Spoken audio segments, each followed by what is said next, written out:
have a wonderful guest from all the way from Greece, Honorable Member of European Parliament, Miss Eva KAILI. I have shared with you a few glimpses of her work, but before I do that and introduce her to the studios and to share with you, just a small introduction of what is Global Women Insight is all about. So, Global Women Insight is all about putting the spotlight to the amazing women who are doing tremendous amount of work and changing and revolutionizing the work that all globally changing the way the world looks like and the way the world is looking like in the future. So let me welcome Miss Eva KAILI in the studios, and let us meet her and know her more about her work. Hello, Hi, thank you welcome for to the having me. studios. Wonderful, Eva. It's ladies and gentlemen, Eva is a member of the European Parliament and is part of the Hellenic Science and Development Delegation since 2014, and founder of the Future Forum in Brussels and chair of the Future of Science and Technology panel of the European Parliament. And she's the first chairwoman to chair the Future of Science and Technology Parliament in the European Parliament. So, Eva, welcome to the studios. I have read a lot about you and your work. You have actually changing and revolutionizing how the European Parliament is looking towards the future, right? And how you are working, and especially in unconventional ways of fields, especially when we talk about science and technology. Though women are important there, but just to begin with, where exactly all this wonderful journey begin, and what are the challenges on the way to navigate through to this unique, your own unique way, Eva? It's all yours. Thank you for having me. Congratulations for your amazing event. And you're right to the point, because actually in new technologies, we really need more women to participate. So I realized when I entered the parliament that I would be the first woman chairing this committee.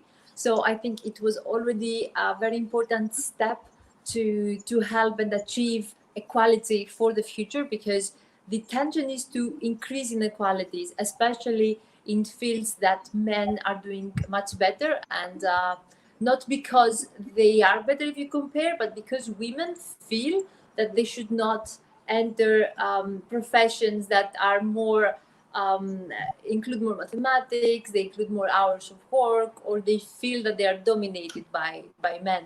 So we're trying to change that by introducing coding and new technologies to children, to little girls, and Yeah. and also by trying to bring the parliament ahead from to the disruptive technologies. So when I was starting 5-6 years ago, I started talking about blockchain, artificial intelligence, but Yes. it was a time where people were very concerned about what that means. I mean, disruption and change is good, but when some people are not threatened by it. So we managed to have, I think, a progressive strategy on both, an innovation-friendly strategy. And having achieved that, it took hard work.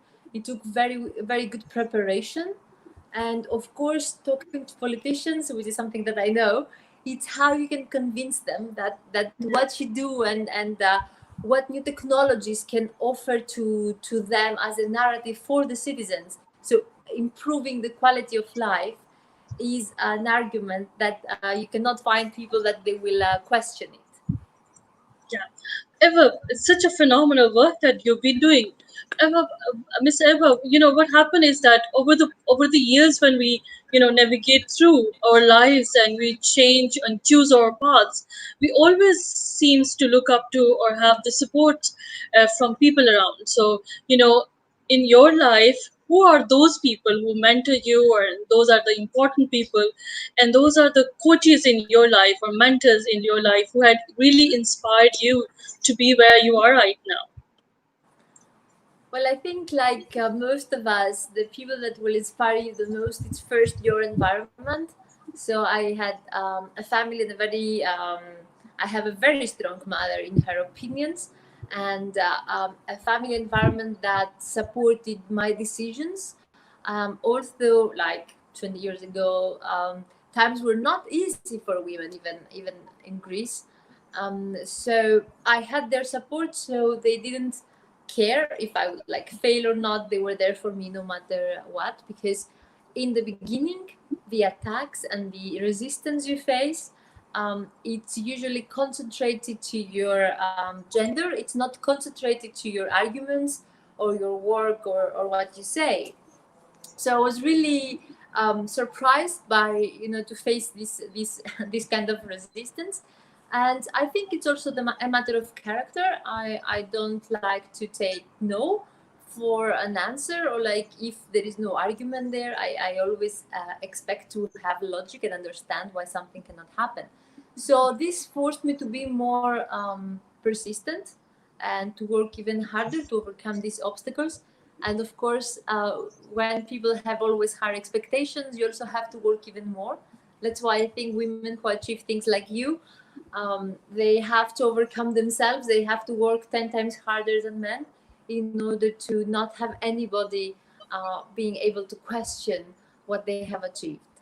Yeah, excellent, phenomenal answer. Eva, but Eva, you had your own leadership style, your own leadership moments in your life. What are those small pivotal moments that you say, oh, these are the stand-off moments that I always cherish? Well, the moments that I cherish is like when I saw things were difficult. Instead of giving up, I thought that I should try even harder, and I always try to keep my options open. So this is something that has become like part of my personality. I always want to find solutions.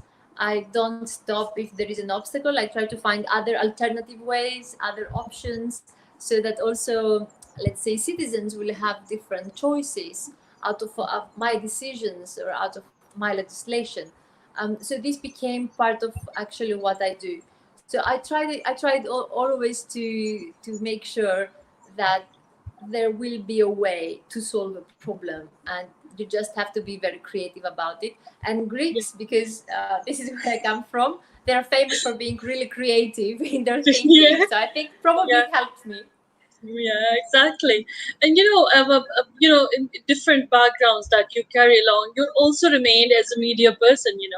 And as you must have seen that there is a lot of biasness, a lot of stereotypicalness amongst in the media. One of the reason of starting this Global Woman Insight was there's a lot of biasness in the media. So why not highlight those amazing work that women are doing? For instance, that you are in my show right now. So, what have been some of the opportunities and challenges that you have faced and you resolve them? Because media is a very important tool, but you faced through all those challenges while you were there and the media person before entering to the politics.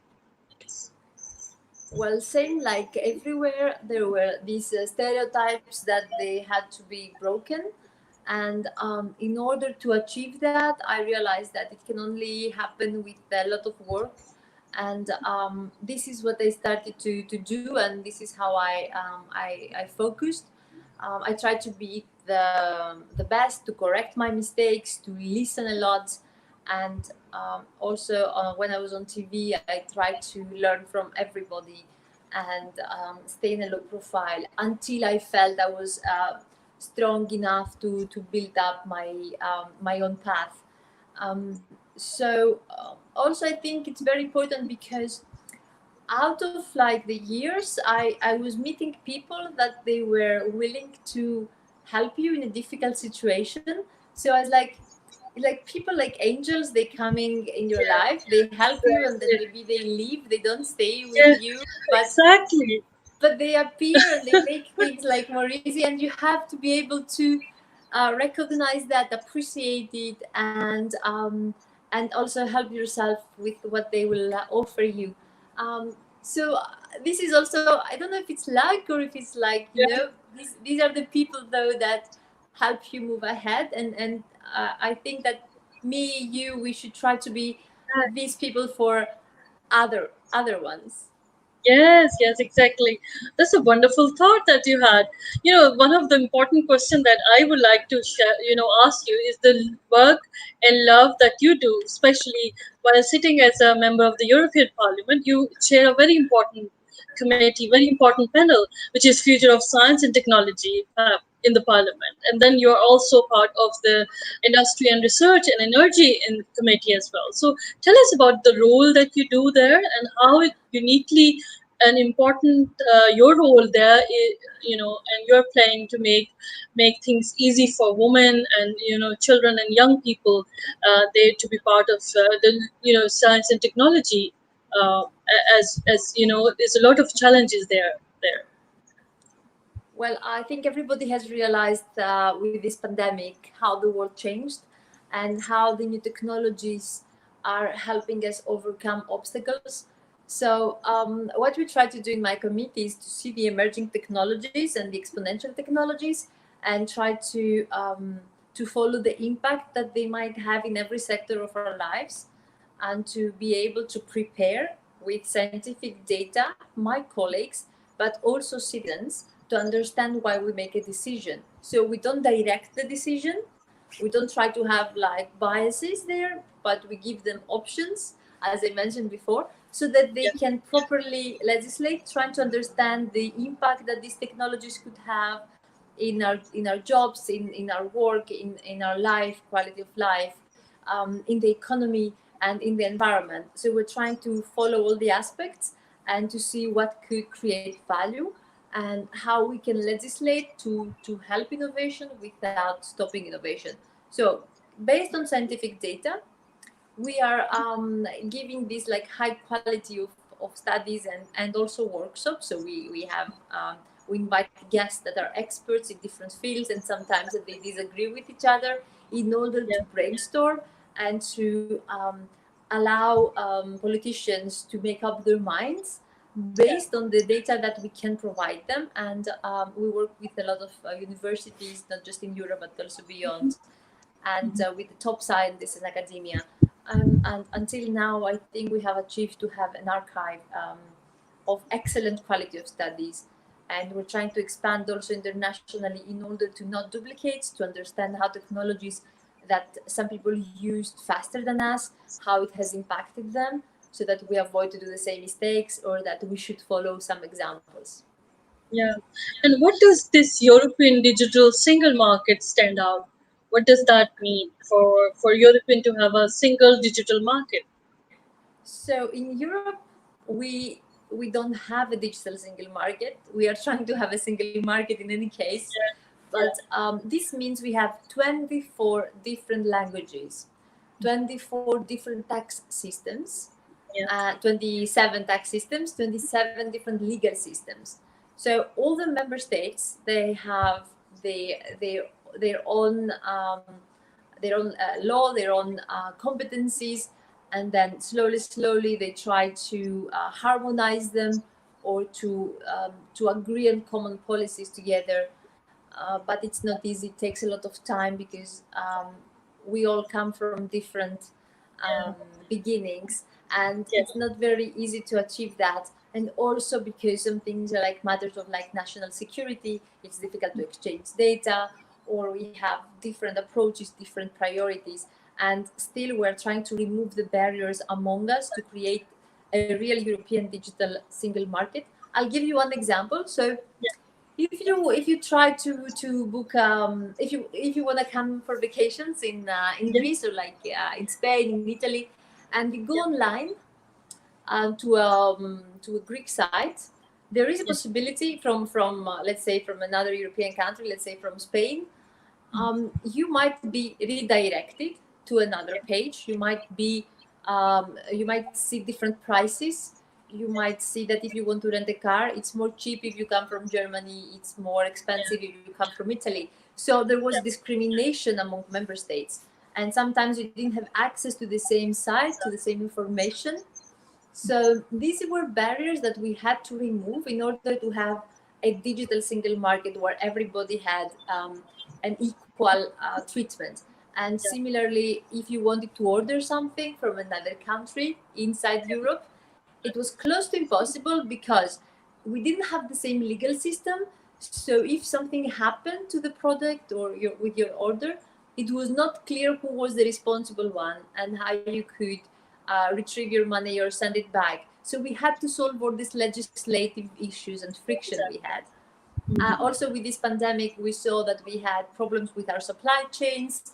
Italians were ordering masks and the safety equipment that was blocked in Germany due to bureaucracy and other issues. So in order to have a flow in a digital single market and a real single market, we need to work a bit more, but I think we are doing extreme progress very fast. Because again of the obstacles we have, one is different languages, and then it's different law, and then it's different taxation. Yeah, excellent. I think that this is phenomenal work that you're doing and bringing people on using digital forums to connect together. Miss Eva, as you're heading some of the most important committees and leading some of the important organizations as well, and I will ask you about them as well. So, what is your vision and contributing in developing collaboration with countries like in Global South or in Africa or countries in developing world, for instance? So, did you try to reach out to those areas as well sometimes? Well, actually, there are countries that, in some levels, even in participation of women into leadership positions, they have done much better than the European countries. Bangladesh, for example, they have prime ministers women a lot, and we have countries that we didn't expect, but we see that they move very fast into the startup community. Like in Nigeria, they have a very lively startup ecosystem.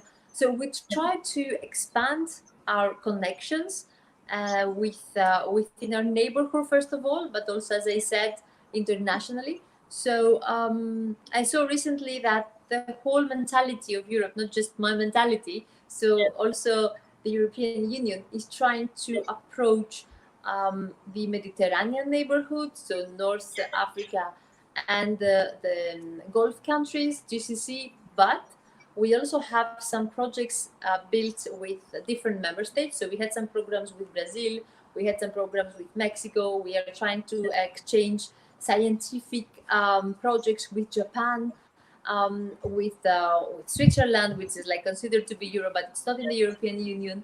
Yeah, And we are trying to find more and more member states that we are nations that we can collaborate. We also try to build on similar principles, so to respect human rights and to decide that we want to work together by with reciprocity. It has not been easy, but I think we are gaining a lot from understanding different cultures and not trying to impose our values, but try to make sure that we will influence to make our lives better with each yeah. other. Yeah, that's phenomenal experience, and you have a very unique, work that you've been doing, especially in the European digital market and blockchain technology, online platforms, big data, as you say, and fintech, artificial intelligence, and cybersecurity. As we are, increasingly more digital or online, this has also created a lot of threats and cyber crimes against women as well, for increasingly shrinking space for women to express themselves in these spaces. What are the steps that at the regional or a global level that you think that can be taken to improve the situation? Because cybersecurity, as your own forte, has been. So you can share about that as well. So I had some interruptions, but I understand your how we can improve women's position internationally, right? Yeah, it's about cyber crimes and fintech and big data, cybersecurity, and especially when you have these, you are open and online, you face a lot of threats of racism, about cybersecurity. Your own identity is threatened. So what are the different initiatives taken by your committees that you're heading for women and people individual level, so that they can save themselves, right? So actually, we have started a science media hub. So we are trying to identify cases of disinformation or of hate speech, of like interesting virality that could affect our democracy or violate our European principles, try to understand first and analyze and monitor a phenomenon like this. And then, of course, we are building our own cybersecurity. And if anything has to do with Europe, we have a very strong legal system to protect human rights. I think in Europe, if we are not leading in terms of like speed to adapt to exponential technologies, and if we are not leading into how much liquidity we can put in immediately in the innovation system, what we can lead in its quality of life and respect to human rights and values. So we are trying to monitor, to identify, and to make sure that we will have a resilient system to these challenges for the future. So after the pandemic hit us, and because we actually oral shortcomings came out, we realized that we have to make sure that all our spendings, all our budget from now on should definitely come through the prism of sustainability, digital, and resilience. So to build it properly. And there is also a global race, and I would say a technological war that we have to make sure we will fight with our own rules. So we will try to have directives like GDPR, which actually enforces countries that want to collaborate with us, because we are indeed a big market besides our frictions, that they would force other countries to follow the principles of not misusing privacy and not stealing identities, not to exclude citizens or discriminate them based on their identity, to protect their privacy, so not to have mass surveillance or to exclude them, for example, of the public sector system, that or transport system cases and examples like that we want to avoid, but we see them happening, for example, in China and other countries, that they try to use technologies to get more and more control over their citizens.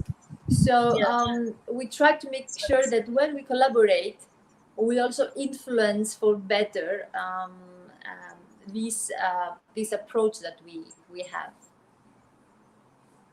Yeah. Yes, that's wonderful. Miss Eva, you have a wonderful combination of media and politics as well, as you see.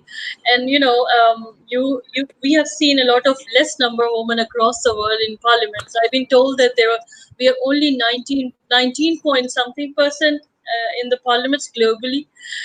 What are the core reasons that you think that women are less coming into the parliament and politics, and they're not on the decision making table? Your example on the decision making table is making a lot of more impact, and you understand, you empathize with the work that the whole drafting policy is making in the Europe. So how can we make women more inclusive, and make more parliaments inclusive? Your own presence in the European Parliament is reflective of the fact that women are important. Well, how I started in politics came up with political decision to have minimum 30% candidates that would be women and 30% men. So the minimum would be 30%. This forced the system to explore options and to call women to become candidates, because it was actually quite blocked.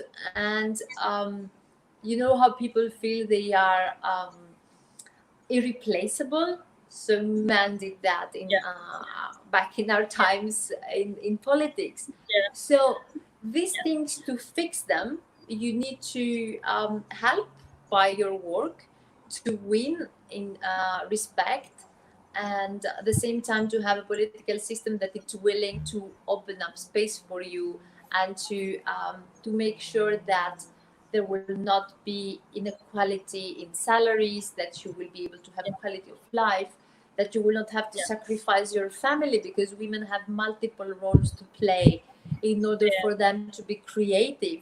So we have companies that if they believe that you might become a mother, they don't want to take the risk of having an employee that will be absent for a few months. So we're trying to create a social safety net where women will be able to, where the government will take a bit more of the burden, and women will be allowed to have time to build up a family, while they will be able also to work from home and to be able to have access to the same opportunities. The other problem that we have, of course, it's the mentality that comes from the education system and our cultures, that these take time to change because people consider that women should be more at home. And once you reach, actually, so we have a huge participation of women in many levels, but when you reach the top level, then it decreases a lot. Also because they are not willing to sacrifice their personal life and the time with their children to for their ambitions. So I think this is a ceiling that we have to break, and to help them, I think maybe the pandemic could help us a lot um, by showing us that we can work from home, and by giving this option to everybody. So if by choice you want to keep being active and creative, then at least you have another chance and opportunity, and reduce traveling a bit, be able to find Exactly. alternative ways to keep being active, without this meaning that women should stay at home. I mean that they should have the option to facilitate the multiple roles that they choose to play. So education, government, and women themselves, it's these are things that we can improve. And sometimes also, like now with the board members, we are motivating companies more and more to have more women included in their boards, and to have equal salaries. So I think this is changing everything step by step. Yeah, and this pandemic has created a lot of opportunities for us. I think that you spoke in a lot, wrote about women, and you are also founder of Future Forum, which is a network of influential politicians. What are your role as a woman leader to influence the policymakers? Of course, you're utilizing your own agency, your own important power to influence them. And you have spoken a lot about women and their role, especially in these times when we are celebrating almost 20 years of Beijing conference. How important is it for us all to, push forward, forums like your forum, Future Forum, to, move ahead with our own voices and, managing or navigating through the powerhouses and, build our own allies, or even, navigate through all the processes so that, we can create those spaces for women. So what about the future of forum, and then of course UN 1325, as we are celebrating 20 years of it? So actually, it's an effort to join forces with people that we believe they are open-minded, in order to keep helping each other to achieve big changes.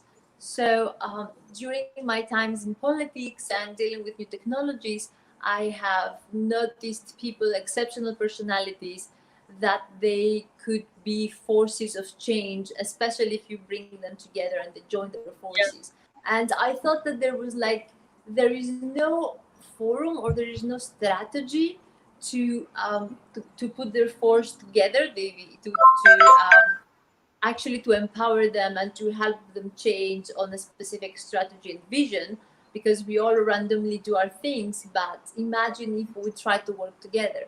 So these things are happening in some international organizations, but at the same time, I think there are more people that they don't want to be into complicated organizations, but they just need a network where they can approach and they can see that people have the same vision, and this can not just empower them, but it could like open doors.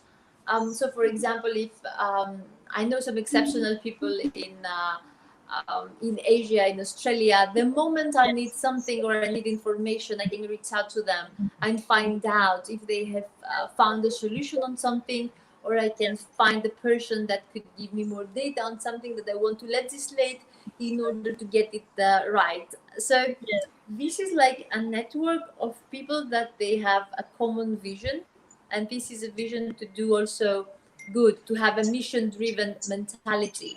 I think this is really important, and yeah, it's not common to see that, because most of the people that I meet, sometimes they work for like big companies, they try to maximize their profit or their own visibility and virality, but without a cause. It's like vain. So I'm trying to find like people to that they can actually change the world if they help each other more. And I yeah. think we're working there very well. Yeah, exactly. I mean, these kind of networks that we always carry is always, they always help us, move forward in our own visions and missions. Ms. Eva, as we are, there are a lot of people who might be listening to you right now, and especially those people who are just following your path, who would like to follow your path, and navigate through, especially utilizing a very unconventional path, especially when you talk about technology, when you talk about science, then your politics, then media. There's a different paths that you choose. These are unconventional paths most of the time. But yeah, now because of the women like yourselves creating a lot of role models, your message for the young people around who are listening to you, what can be that message? Well, that's not easy to ask because everybody has his own path and his own Yeah, feelings and his own restrictions and culture. But I think what can be common is that you have to manage to develop yourself. There are free courses online. You can learn a bit of coding. You can improve your skills. You can understand what's happening in the world, and this would make you more strong. Try to find what you really want to become and work very hard on that. Try to focus, try to ask for help and advice of everybody that you admire or you see. yeah, Through social media, actually, you would be impressed by how many people are willing to help you if you just reach out. And of course, reading and working is really essential. There are some lucky people that they can manage without a lot of work, but yeah, these are the exceptions. It takes a lot of yeah, work, a lot of study. You have to yeah, build yourself enough to be tolerant when you have to, but also to be persuasive and persistent when you want to achieve something, and try to reach out to other people through social media. You yeah, can have access to big networks of yeah, people with similar views. Try to take advantage of that. And I see that with the new technologies, what will be really in need in the future will be people that will have a creative thinking and a yeah, problem solving mentality. So try to question things, try to see if there is a problem that you would like to solve. How would you solve it? And this is how you can create value also for others through your own vision of solving one problem, that you are not the only one who faces that. So I think this is a path to find innovative ways and to have special thinking in order to move forward. And of course, um, I think that if you find obstacles, try to find another way, because there is always a way. yeah. You just I have, do you that. fail only when you stop trying. This is something Yes. that we all know. Oh, this is so phenomenal. I mean, this is the message that everybody should listen to right now. Ms. Eval, just the last question, especially in this pandemic where technology is the most important part. This has connected me and you right now. This has also created a lot of opportunities. And, there's a lot of challenge that the world that we will be witnessing in, say, from now onwards it will be different, right? So those people who are facing the challenge of technology especially, and those people who are facing the challenge of COVID-19, what is your message to them as well? Because there's a lot of hope. There's a lot of message of hope that from you to them, especially those who are listening to us right now from any part of the world. Well, I think with this pandemic, we realized that also we are apart, although we have social distance in order to be safe. We are closer than ever because we face the same global threat. And there are Yeah, no barriers, there are no borders that can stop it. So we are all in this together. And yeah, only if we work together, we can find solutions and go back into a life where we can meet and hug each other. So yeah, I would say that what we have to see is that we have all the tools, the technological tools, and we have more things in common than we expected. So if something goes bad, there are no borders or barriers. So we have to find the things that unite us. I think if you see the world into a different perspective, like more globally, then you will remove all these details that can block your efforts, and they will narrow your thinking, and they will open up your mind. So I think this was an opportunity to see that we can talk about the pandemic with everybody in the world, no yeah, matter which is the background or which country they come from or how they grew up.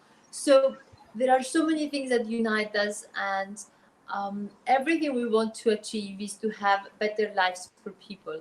So if we have this compass, I think, and we know where we want to go, I think we will find the way. And I think it's now more clear than ever yeah, that this world is so interconnected yes, that we have to actually be brave and move ahead by um, by helping each other. yeah, So we have the technologies, we have all the tools.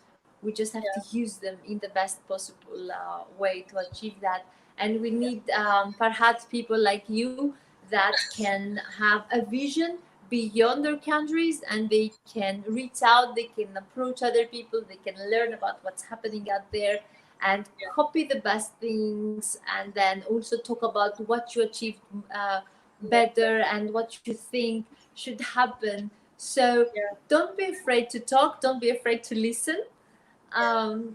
And I think this is the best way to have a life with meaning.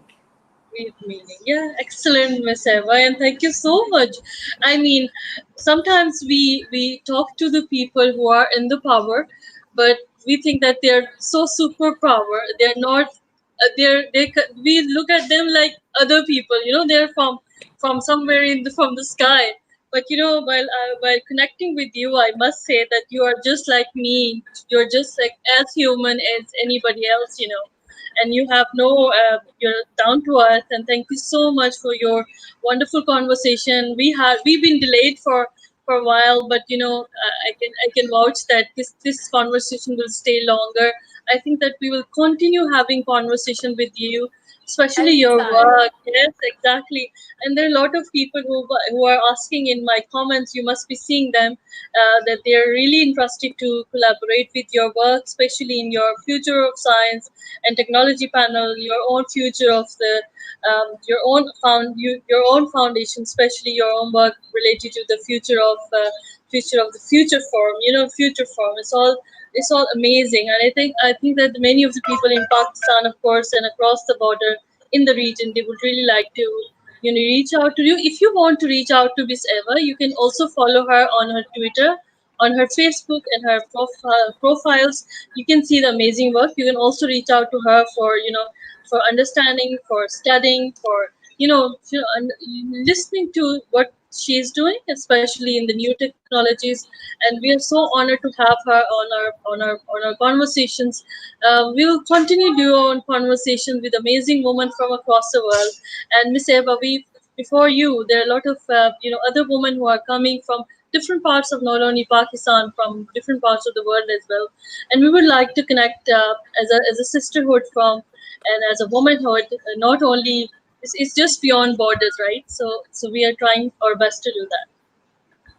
Farhat, I'm super honored to be with you, and you have an open invitation to visit the European Parliament once the flights are back on track, Yeah, and to talk about your experiences and your efforts.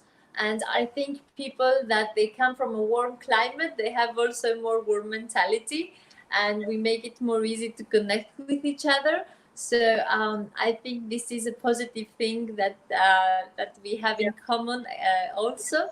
And I would be very happy to read any message on social media. I actually read everything, and it's helping me a lot to correct mistakes, or like to yeah, improve myself, exactly. and to respond and to give information and try to be useful, because this is the actually the obligation of being in politics. And actually this is something that I feel, if it can help someone, and I can do that, it's very simple, because things in politics, as you said, they seem complicated, but Yeah, we are humans. We had yeah, these the same challenges, we have the yes, same feelings, yes, and same. we just have to help each other out. Yes, Thank you, exactly, Farhat. exactly. Thank you so much, Miss Eva. Thank you so much, everybody who has joined us for tonight's It's just conversation. Eva. Eh? Thank you so Yeah, much. yes, so it's Eva. So thank you so much, Eva, for your presence in the conversation with us. Thank you so much, Thank everybody who had joined us and waited patiently for the conversation that we had. Wonderful. Thank you so much, everyone. Have a wonderful evening and good night from a rainy Islamabad, because it's raining quite heavy here. See you soon, and we will be come back again with a Global Woman Insights, another amazing episode from another amazing woman from across the world. Thank you so much, everyone. Thank you for your patience and your kind words. Bye bye.